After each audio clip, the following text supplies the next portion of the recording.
Labadiena, kaip Vitrina TV žiūrovai. Šiandien mes pradėjome naują laidą Politikų tribuna. Į pirmąją laidą buvo pakviestas Birštono liberalų sąjūdžio Birštono skyriaus pirmininkas Remigijus Zolubas. Kodėl būtent šis politikas pakviestas į pirmą laidą?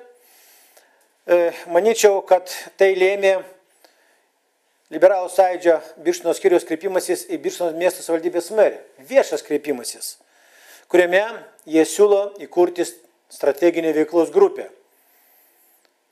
Įdomu, kodėl būtent šitos grupės įkūrimas, todėl kad per pastarosius metus Birštonas iš tiesų pagražėjo, buvo nemažai įgyvendinta infrastruktūros projektų, todėl pirmas klausimas ir norisi užduoti laidos svečiui, o kodėl jūs norit įkurti būtent šią grupę? Iš tikrųjų, mes papuolėme į tokią situaciją, kaip mes tampam tarsi tokia statybinė organizacija. Miestas užsiima statybomis. Mes statom, atidarinėjom objektus. Iš tikrųjų, jeigu žiūrėt taip į miesto raidą, tai aišku labai gerai, kad vyksta judėjimas.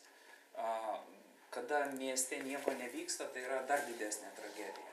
Bet matot, negalime labai stipriai daryti, sakysime, labai didelę disproporciją vien tik tai žiūrėti į objektų statybas ir pamiršti tą žmogų. Nes jeigu žiūrime statistiką, tai pažiūrėkit, nuo 2001 metų skaičiavome, kad mes turime 5039 gyventojus. O šiemet sausio 1 dieną jau tik 4024. Jūs turėtumėte 5439. 4324 gyventojus. Tai reiškia, kad mes netekome virš 1000 žmonių. Tai yra pirmas signalas, kad kažkas blogai yra su žmonėmis. Nes jūs suprantat, reiškia, kada yra laimingas miestas, kada yra laimingi miestiečiai. Taip? Gera gyventi tame mieste, kuriame žmonės yra laimingi. Remigijus, jūs manot, kad žmonės Birštone nelaimingi? Merė duodama man metinį interviu, pasakė, kad visi objektai, kurie yra pastatyti, čia yra būtent Birštono žmonių geroviai. Taip. Ir sanatorijos ir visa kita. Taip, be abejo. Todėl aš dabar galiu atsakyti, kad lapkričio 2015 metų lapkričio duomenimis, mūsų kurorte vidutinis atlyginimas popieriuje siekia 583 eurus. Tai ne tik mažiau nei didžiuosiuose miestuose, bet mažiau nei Kaišiadoryse, Elektrėnuose ar Jonavoje, o nuo Vilniaus ar Neringos atsilieka 2 kartus. Tai klausimas tai, na gerai, aš nusidažau tą namą, bet aš neturiu donyti už ką nusipirkti. Tai kaip jums atrodo? Nes, pavyzdžiui, nu gerai. O ką gali savivaldybė? Jūs labai gerai pasakėt, 500 vidurkis, taip? Iš tiesų čia beveik beveik pusantro karto daugiau negu tas minimumas, vadinasi. Aišku, vieni uždirba daugiau, kiti mažiau, bet aš noriu paklausti. 2 kartus mažiau. Negu aš jau sakau, žiūrėkit, tas pats nuo Neringos atsiliekame. Tai yra analogas, aš neimu ten kažkokį, reiškia, Vilniaus, sakysim, kur ten turbūt dar daugiau. Nes Neringa yra maždaug analogiškas kurortas. O kaip gali įtakoti savivaldybė, kad lėšos būtų, atlyginimai būtų didesni? Kaip gali įtakoti? Aš asmeniškai nesuprantu. Vasovai, geras klausimas, bet aš manau, aš dabar paimčiau savivaldybės biudžetiniam darbuotojam, pakelčiau 1/3 atlyginimus. Tai iš karto. Yra savivaldybė. Supratau, bet kaip aš žinau, kur planuojamas biudžetas, kuris bus tvirtinamas turbūt vasario mėnesį, o šį mėnesį jau? Ne, kitą mėnesį, atsiprašau. Tai kaip aš žinau, biudžetinės organizacijoms, atlyginimo lygis paliktas fondas tas pats, bet dėl kitų skatinių išlaidų, jos sumažintos. Tam, kad reikėtų atiduoti procentus už infrastruktūros objektus bankinius. Tai gal turbūt kitų partijų požiūris į šitos reikalus skiriasi.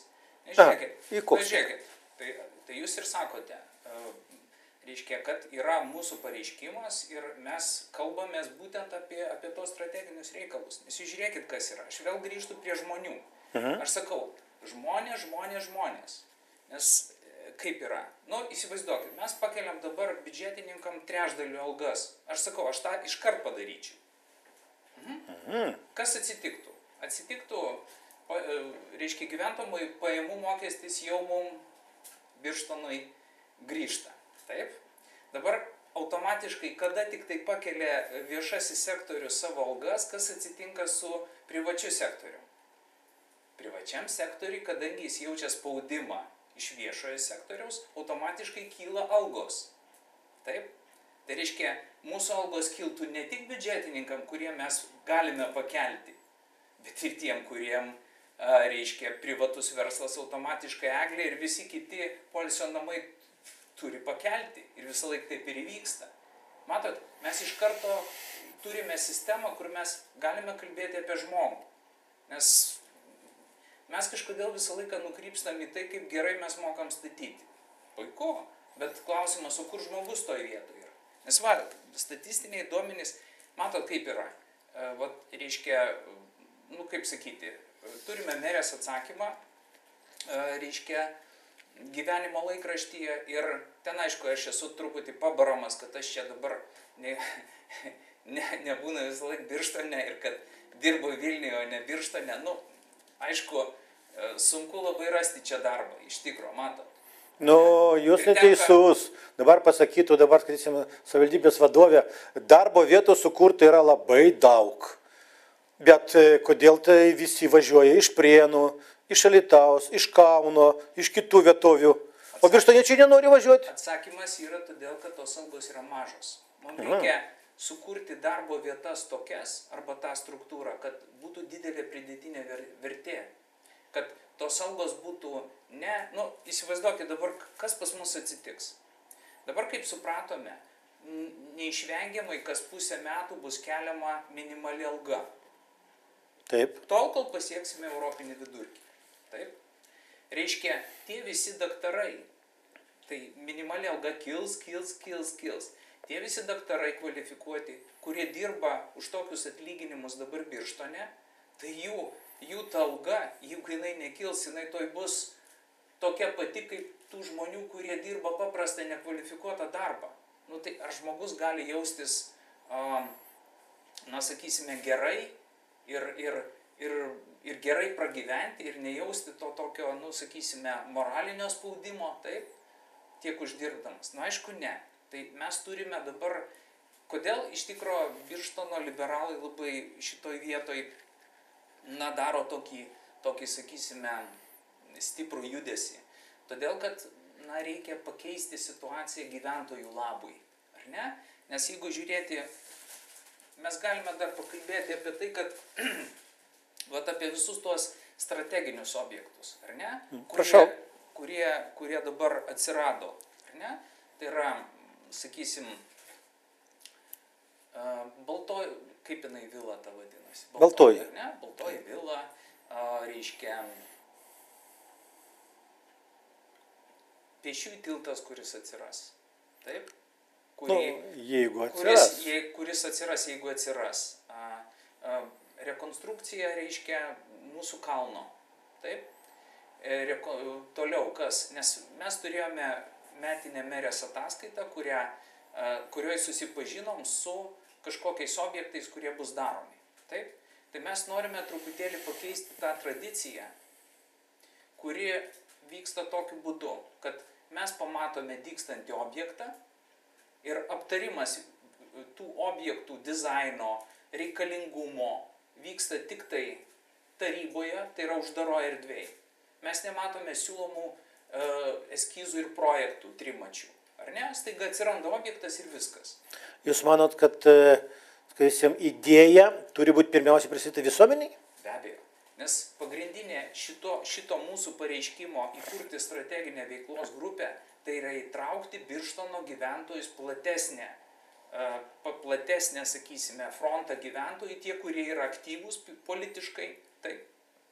Nesvarbu, kad daugelis tų gyventojų važinėja dirbti į Kauną, Aš, pavyzdžiui, dirbu ne tik tai Vilniuje, aš dirbu ir Kaune, ir Klaipėdoj. Aš esu žmogus, kurio, kaip sakyti, darbas yra labai mobilus, bet aš esu toks pat birštonietis, grįžtu ir aš čia moku pinigus, aš čia, tai yra mokesčius, aš esu čia priregistruotas, aš sergu, aš myliu Birštoną ir dalyvavimas tuose strateginiuose, reiškia, projektuose yra labai svarbus mums visiems, nes mes čia ruošiamės gyventi visą laiką tam Birštone. Taip? Tai, vat, sakysime, labai turėčiau daug tokių pastebėjimų būtent tų strateginių objektų dabar realizuotų kokybei. Daug yra, nes, pavyzdžiui, Baltoji vila visiškai netitinka kokybė, na, sakysime, žodžiui karališkas, ar ne? Aš esu Birštono patriotas ir skaitau, kad man patinka ta idėja, kad tai turi būti karališkas kurortas, bet mes turime su mikroskopu žiūrėti, kad kiekvienas objektas atitiktų tą brendą. Suprantat? Ir, nu, atsiprašau, ten iškloti paprastom plytelėm ir džiaugtis tuo, kad ten yra labai gerai, tai, man atrodo, tikrai nepakanka. Yra daug gabių dizainerių, kurie interjerą gali paruošti už tuos pačius pinigus ir spalvingai, ir įdomiai, ir ypatingai, nes svarbu, matot, kas yra. Naujas atgimstantis iš tikro kurortas dabar negali sau leisti labai didelių klaidų daryti. Nes jeigu aš truputėlį kažkur tai padariau silpnumą, automatiškai mano konkurentai, sakysim, druskininkai ar kiti, nu, kolegos, sakykim, iš karto truputėlį turi kažkokį pranašumą. Pone Remigijau, aš suprantu, kad mes turim būti Birštonas karališkas kurortas. Iš tiesų žmonės, kurie atvyksta, jie taip džiaugiasi, kad Birštonas labai pagražėjo, kad jis netampa druskininkais, kad niekas nenori, kad jis tampa druskininkais, jie nori, kad jis liktų toks kamerinis kurortas, kur galima pailsėti, turėti sąlyčį su gamta, ramybės. Niekas nenori triukšmo. Nors, skaitysim, kokie yra projektai Birštone apie tą, skaitysim, tiltą per Nemuną, kuris visada buvo kalbėta, tai tiksi padidintų triukšmo, nu, bet čia jau turbūt kitų jau savivaldos rinkimų bus objektas diskusijai, tos partijos, kurios norės, skaitysim, patekti į tarybą. Pasakykit, iš tiesų, jūs paminėjote apie tai, kad jūs tiksliai dirbat, daug važinėjat po Lietuvą, bet gyvenat Birštone, tai vat pas mane gimė toks klausimas įdomus, kaip jūs suspėjat tvarkytis čia į partinius reikalus? Manau, kad tai yra tiesiog dienotvarkės valdymas, kaip dabar mėgsta kalbėti vadybininkai, bet iš tikro aš visą laiką turėjau daug veiklų ir visada mėgau politinę veiklą. Ir tiesiog tai yra laiko suderinimas. Tu tiesiog esi žmogus, kuris visą laiką važiuoji. Tai yra mašinai, tai yra mobilus darbas su kompiuteriu, tai yra, nu, sakysim, tiesiog reikia planuoti savo laiką. Tai yra tempas labai didelis, aišku, bet tai yra įdomu. Mes už tai ir, sakykime, Birštono liberalai, tai yra visiškai atsinaujinęs skyrius. Tai yra labai daug įdomių jaunų žmonių atėję, kurie myli Birštoną, kurie nori pakeisti. Daugelis iš jų irgi gyvena Birštone, bet važinėja į Kauną, nes iš tikro, jeigu tu baigiai kažkokią aukštąją, aš, pavyzdžiui, negaliu dėstyti Birštone grinai todėl, kad nėra to profilio. Aš esu docentas medija ir fotografijos meno.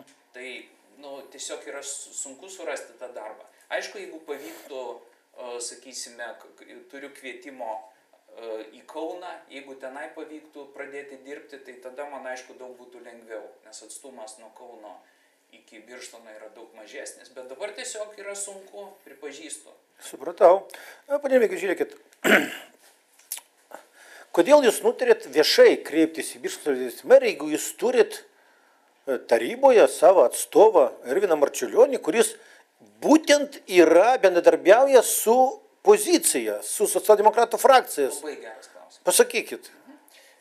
Tai pirmiausia apie viešumą. Kodėl viešai?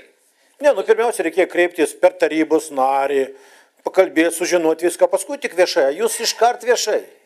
Aš manau, kad mes iš tikro turime turėti tokią arba formuoti tokias partijų tradicijas, kada mes nieko nenorim slėpti. Mes visą laiką nenorim kažkur tai eiti iš karto į uždaras erdves, nes tikslas pagrindinis yra pritraukti aktyvius gyventojus, tie, kurie dabar save negali realizuoti, pritraukti į savivaldybę. Tai yra iš tikrųjų, kad daugiau žmonių galėtų išreikšti savo nuomonę.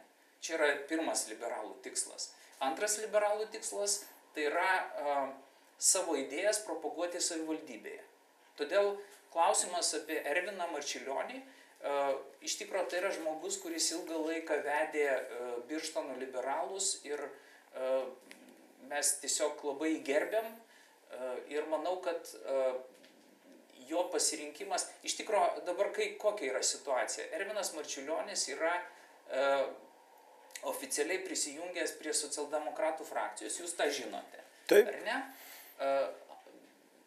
Su juo mes esame ilgai diskutavę ir kalbėjęsi ir jisai pasakė, kad jisai truputėlį nori, kaip sakyti, mažiau užsiminėti politiką, daugiau savo verslų. Ir iš tikrųjų jisai su partinė veikla dabar mažai labai užsiima, arba, sakysim, beveik iš viso neužsiima.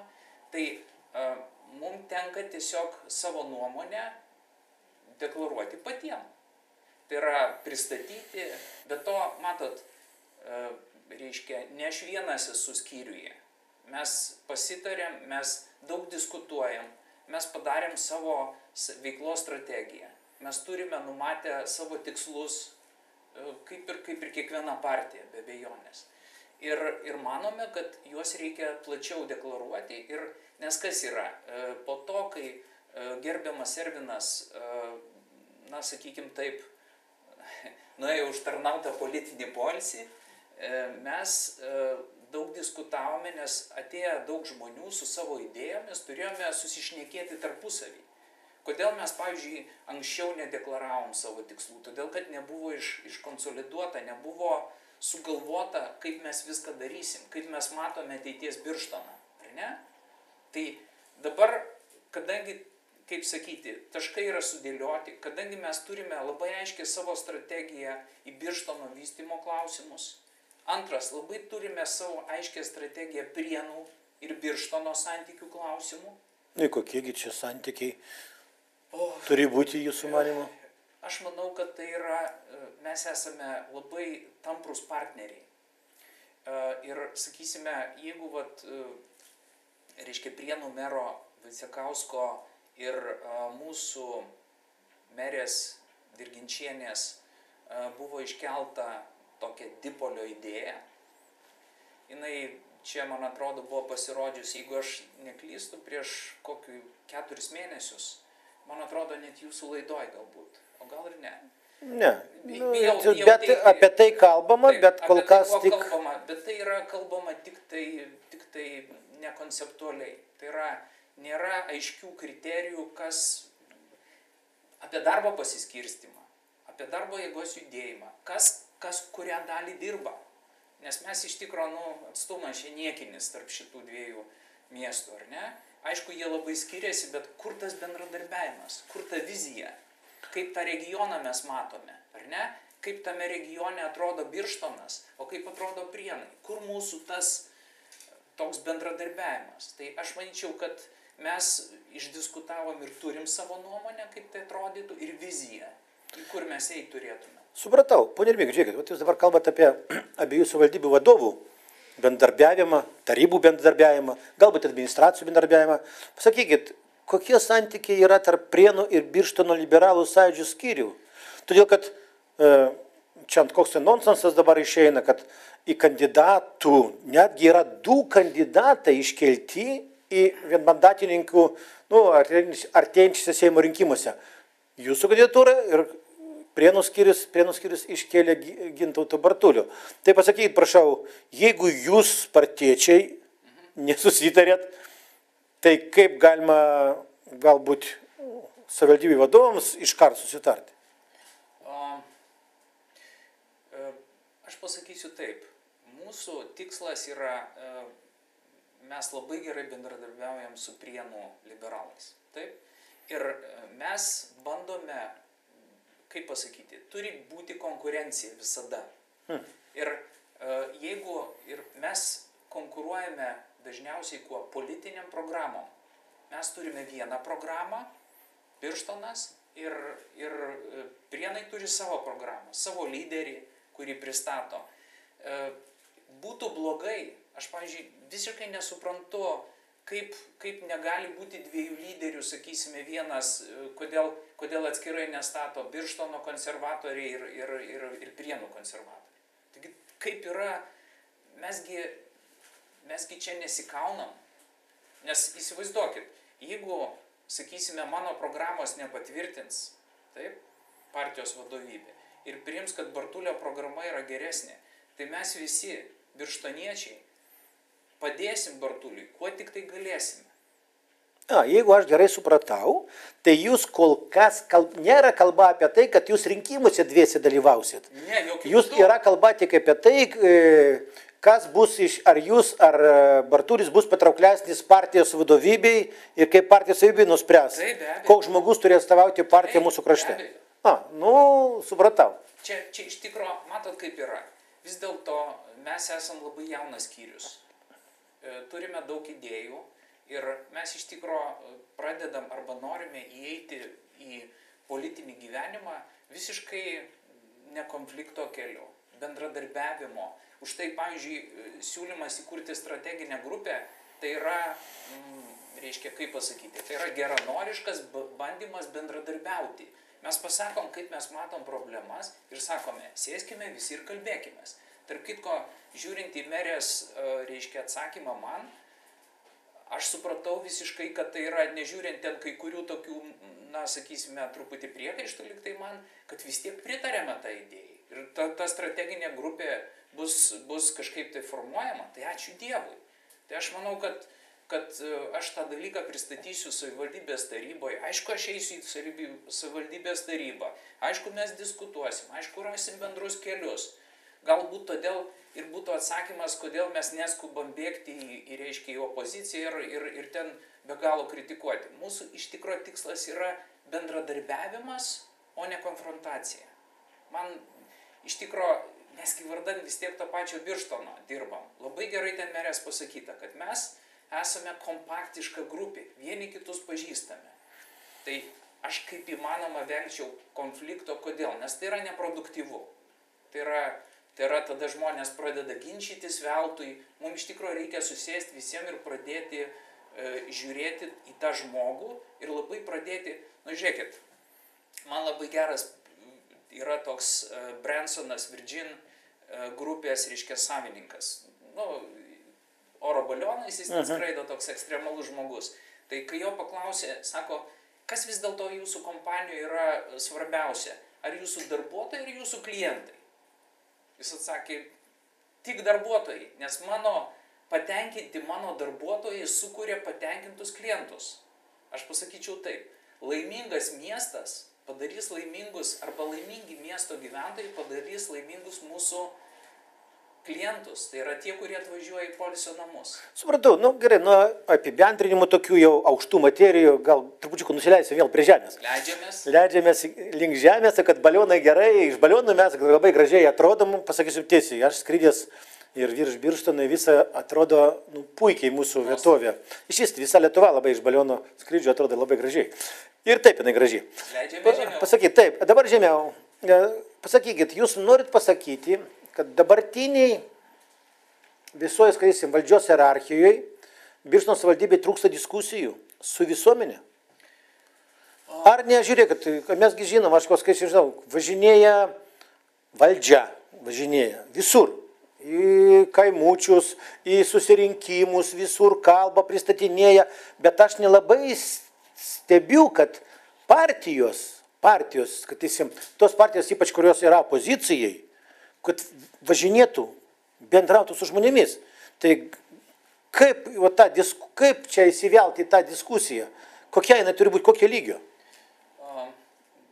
Klausimas yra, kaip mes atstovaujame gyventojus. Tai kaip iš tiesų jūs norit, kokio lygio diskusija, kad būtų visuomenės ir valdžios diskusija, kokiam lygiai? Jeigu dabar iš tiesų valdžia pasakys tiksliai, mes visur važinėjom, mes diskutuojam su gyventojais ir išgirstam jų nuomonė. Klausimas, koks lygis turi būti jūsų manimų diskusijos, kad... nesutikčiau, kad važiuojama ir diskutuojama. Tada kaip jūs pavadinsit šitas Aš vizitus? sutikčiau, kad važiuojama ir atidaroma šventės. Ar jūs nesutinkat su manim? Nu, aš ne visur dalyvauju čia.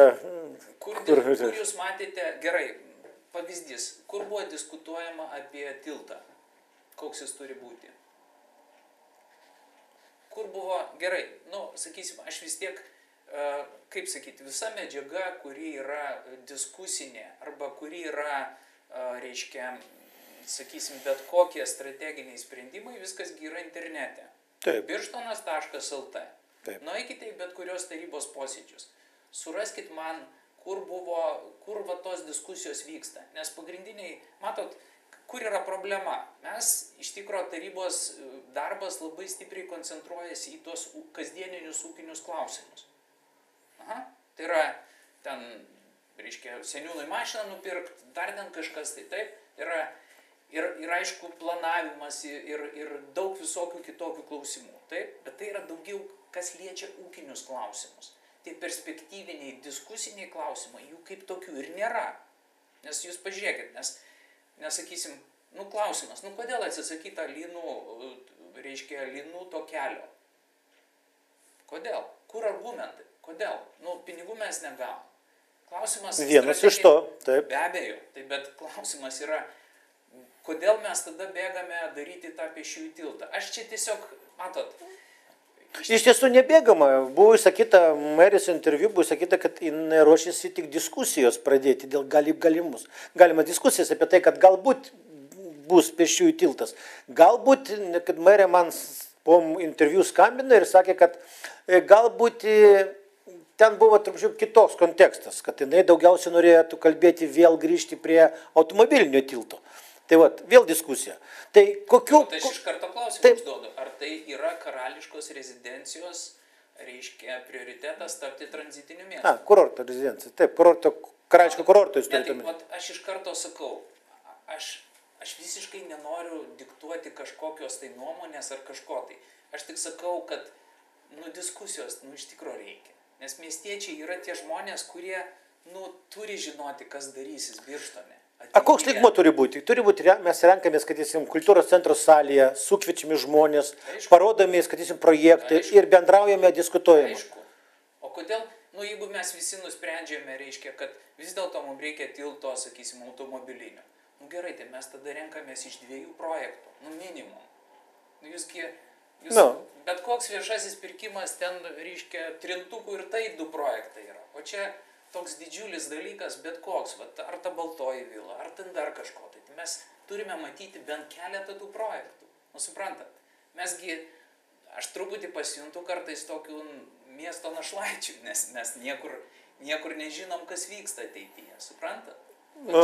Remigiu, ar negerai jums? Žiūrėkit, kas tai pagalvoja vietoj jūsų, kas tai nusprendžia, gyvenimas pagerėjo, ir kam reikia ką? Gyvenimas pagerėjo kur? Ar mes vėl grįžtame į algų lygį? Tai vėl tie patys 583 eurai vidutinė alga. Tai nepagerėjo, reiškia. Matot, kas yra? Aš kalbu apie tai, kad mes turime iš tikro labai daug investicijų. Visi tie dalykai, dideli pinigai ateina į Birštoną. Mes iš tikro turime labai gerą santykį su Prienais, kadangi daug puikių įmonių mus aptarnauja. Mes tarsi maitiname aplinką, taip? Taip. Dabar, žiūrėkit, paprastas pavyzdys. Vilnius, taip? Aš dabar truputį norėjau paliesti santykį su žmonėm, kurie investuoja Birštone. Stato polisines, naudojasi mūsų infrastruktūrą, taip? Jie tokie tarsi truputį uždari fabrikai, taip? Jie pasistato, jie turi viską pas save, jie turi gydymo, maitinimo, sveikatinimo šitą paslaugas, taip? Taip. Taip. Naudojasi mūsų parku. Ką? Mūsų puikų miškų. Reiškia, kas miestui iš to? Klausimas. Nes jie pas mus nepalieka pinigų. Jie viską turi pas save. Kodėl? Eglė yra Birštono šaltinis, įmonė, kuri registruota valdo, kuri registruota yra Birštone. Mineral spa, turbūt Birštono mineralinis vandenis. Va. Visa kitka. Tai klausimas, nes matot, kas yra. Iš tikro, aš manyčiau, kad mes truputį, nes įmonės yra gerai, bet jie vis tiek pas mus investuoja. Ar ne? Man atrodo, kad mes galėtumėm po truputį, gerai, o ką sakysime statybinės organizacijos, kurios pas mus stato, pas mus palieka? Kitas pavyzdys. Nežinau, aš to smulkmenų, aišku, nežinau. Čia jau nebe smulkmenas, nes kaip yra? Jie gauna pajamas, statydami pas mus kažkokius tai objektus, ar ne? Ir tų objektų yra labai daug. Jie laimėjo konkursus, jūs pats sakėt, viešieji pirkimai, viskas, kas laimi, tas ir stato. Tada klausimas, nes aš matot prie ko vedu, prie tos naudos miestui visą laiką, ar ne? Nes, pavyzdžiui, Vilnius, kiek žinau, buvo iš pradžių įvedęs tokį, sakysime, privalomai, kaip čia pasakyti, auką miestui. Bet čia gerai kitas vadinasi. Kadangi mes vis dar apie miesto gerovę galvojame. Supratau. Tai, dabar tai yra savanoriška ta auka jau padaryta, jinai neprivaloma, bet kodėl ne? Nes mes esam tie žmonės, kurie turi miestų rūpintis. Tai reikia paprašyti, Erviną Marčiulionį, kad jis užklaustų valdžią, kokios, kad jis jam auką, gal suteikia gal šitas įmonės auką miestui, gal miestas, žinot, gal žiūrėkit, yra miesto šventės, gal jie parėmė miesto šventės. Aš jūs pataisysiu, mums nieko nereikia prašyti Ervino, mes viską patys mokam padaryti, mes viską užklausim. Jūsųgi žmogus. Jo, be abejo. Nors dar, kaip jūs sakėt, jis nori trupučiuką nuo politikos pailsėti. Bet jis negali pailsėti, jis yra tarybos narys. Taryboje nepailsėsi nuo politikos. Matot, bet čia gal grįžtam prie to pačio klausimo, bet yra tam tikri principiniai klausimai, kurie vadinasi, liberalų sąjūdis negali būti koalicijoje su socialdemokratais, kol neturi koalicinės sutarties. Aha. Taip. Bet yra tiksliai sudėliota, tai yra susidėrėta, kurioje vietoje, kaip mato reiškia, sakysime, viena ar kita partija mato savo atstovavimą Birštono taryboje, taip, kokias jų idėjos yra priimtinos partneriam, tai yra normali sutartis, tai yra normalios dėrybos, normalūs, reiškia, kaip sakyti, reikalavimai vieni kitiem, taip, ir tas kompromisas pasiektas. Šito dalyko nėra ir nebuvo. Tai reiškia, mes esame nepriklausomi, mūsų liberalų partija yra nepriklausoma. Ir kai jinai nuspręs, ką jinai darys, ar jinai eis į jungti su socialdemokratais, visiškai įmanoma. O galbūt jungsis prie opozicijos, tai parodys ateitis. Nes mes padarėme vieną partinį rimtą žingsnį, taip, kuris yra, reiškia, kurio rezultatas bus vienas arba kitas. Mes padarysim dar vieną žingsnį. Mes iš tikro norim bendradarbiauti, o ne ten eiti ir rėkauti ant bačkos bet ką. Mes iš tikro norime miestui gero. Mums visiškai tas kažkokia priešgina arba ten kažkokie konfliktai visiškai mums nebūdingi. Mes esame dirbantis racionalų žmonės. Supratau, tai aš supratau taip, kad dabar mes dažniau girdėsim liberalų sąjūdžio balsą įvairiais klausimais. Ir tie, kurie skatys svarstomi taryboje, ir kurie svarstomi visuomenėje, ir bus kalbama apie tai, kaip padaryti tą patį darbą geriau arba kitaip. Taip, aišku. Bet tikslas, kaip aš suprantu, vienas, kad Birštono kurortas gražėtų, kad jame gyvenantys žmonės jaustųsi labai patogiai, gerai. Taip. Ir kad viskas judėtų tik į priekį. Aš netgi pasakyčiau kitaip, kad mes iš tikro turėtumėm dažniau susėsti tos visos valdančios partijos, ne valdančios, pasakykim, partijos, kurios... Jau išdavėt valdančios, valdančioje dalyvaujat. Ne, aš turiu omeny, kad, reiškia, iš tikro suprantat, kaip yra. Bet ta iniciatyva apie strateginės veiklos grupę, tai yra, mano vizija būtų tokia, kad vis dėlto, kaip bebūtų, pasikeis, nepasikeis tame Birštone, reiškia, valdžia po sekančių rinkimų, bet kad nenutrūktų tas Birštono toks stabilus judėjimas, kad nebūtų didelių revoliucijų, kad viskas būtų evoliucijos keliu, kad sutarė bendrai 4 partijos, kurios dabar yra Birštone dėl kažkokių tai dalykų. Sakysim, pavyzdys. sakysim, sporto centras mūsų, ar ne? Taip.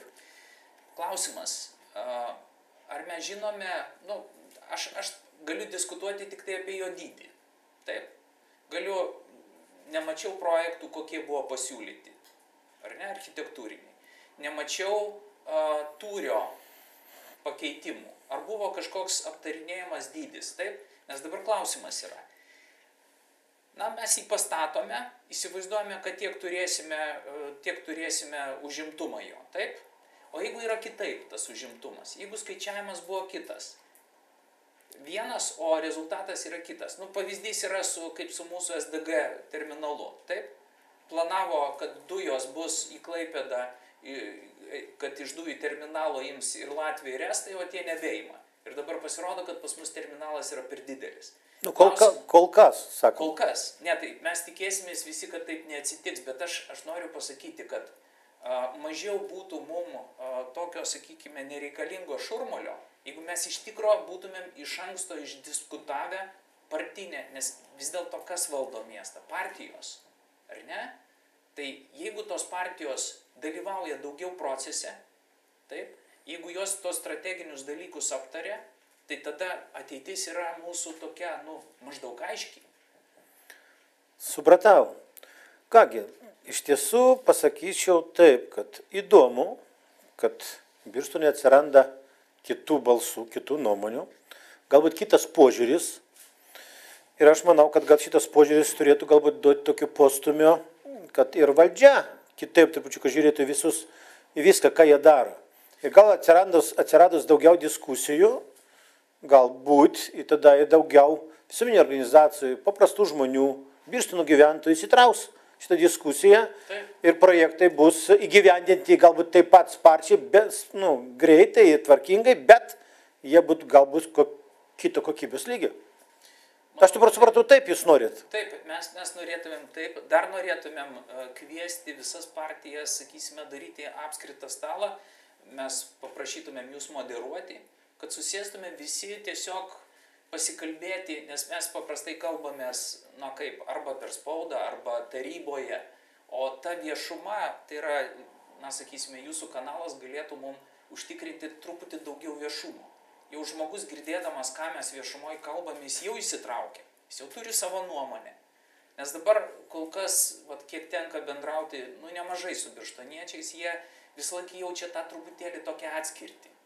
Ir jie yra, jiem vis dar baisu įeiti į tą tokį pastatą, kuriame daug tamsių durų, reiškia, ir kur lyg tai yra toks, na, sakysime, sunku įeiti į tai. Tai mes bandytumėm būti tokiais tarpininkais. Tai yra daryti, gerai, galim kas 3 mėnesius daryti tas preskonferencijas. Aš tai visiškai būtų įdomu, nes atsirastų tada toks, na dabar labai daug, aš tiesiog gaunu labai daug tokių nusiskundimų birštoniečių, kad visiškai neaišku, tai kas mūsų laukia, ar čia statys 5 tiltus, ar 6, ar gondolos bus, ar kas, ir negali atsakyti ją.